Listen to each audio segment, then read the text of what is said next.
Now, let's talk about an important tax which is called the Security Transaction Tax, because way back in 2004, long-term capital gains was actually in equity abolished, and that's when Security Transaction Tax was brought in.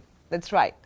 The Securities Transaction Tax was first introduced in 2004 in lieu of the long-term capital gains tax. The long-term capital gains has since made a return, and the STT has stayed as well. The thing we need to know about STT is that it's applicable on largely equity instruments, equity mutual funds, equity shares, derivative contracts. Largely, these are listed on the exchange. The second thing which we need to know about STT is it is deducted at source. The third thing is, once you pay an STT, the tax rate on the capital gains are different. It's important to remember that debt funds don't have a security transaction tax. That's exactly why they become long-term in 3 years, vis-a-vis those which actually have an STT become long-term in 1 year.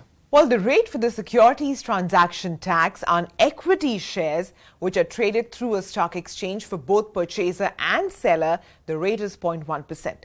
But for equity-oriented funds, the rate is 0.001%. So you can see that for equity mutual funds, the STT rate is significantly lower. Now that we know what STT is, the next time you see a contract note from a broker or a mutual fund statement, please lay your eye on the STT and be aware of the tax you end up paying.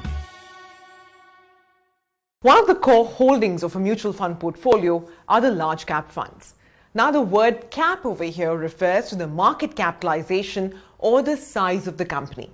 And the top 100 companies by market capitalization are called large cap stocks. And the funds that invest in these large cap stocks are called large cap funds.